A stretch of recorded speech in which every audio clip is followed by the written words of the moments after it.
cash for those new iPhones? Or did you also ask your jeweler payment cash में करे तो amount कुछ कम होगा क्या? ये कैश का जुगाड़ बहुत महंगा पड़ सकता है. Because while you might think cash is king, the government is tightening screws on large cash payments. Planning to buy a car, expensive jewelry, or high-end electronics, you cannot pay more than 2 lakh rupees in cash to a single person in a single day. Even if you split the bill into smaller amounts and across days, if the total crosses 2 lakh, you're still in trouble. For big purchases, always stick to UPI, cards, or bank transfers. If the seller is caught accepting cash beyond the limit, the penalty can be as high as the entire amount you paid. And that could eventually mean trouble for you also. दोस्ती यारी में friends या family से जो loan लिया या दिया है, उस पे भी टैक्समैन की कड़ी नजर है.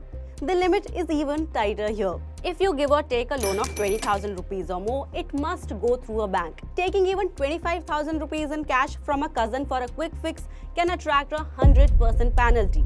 Yes, the taxman can take it all. Buying a property is where kitna cash chalega question comes up most often.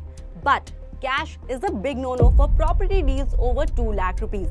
And if the deal value is 30 lakh rupees or more, the registrar automatically reports it to the income tax department.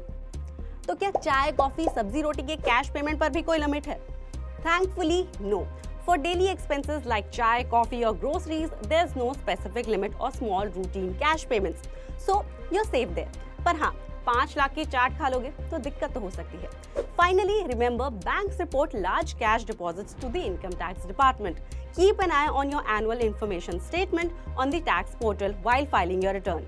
Bottom line, use cash for small stuff, but use non-cash options for big purchases. Hit like if you find this useful and share it with that one friend who always carries a thick bundle of cash.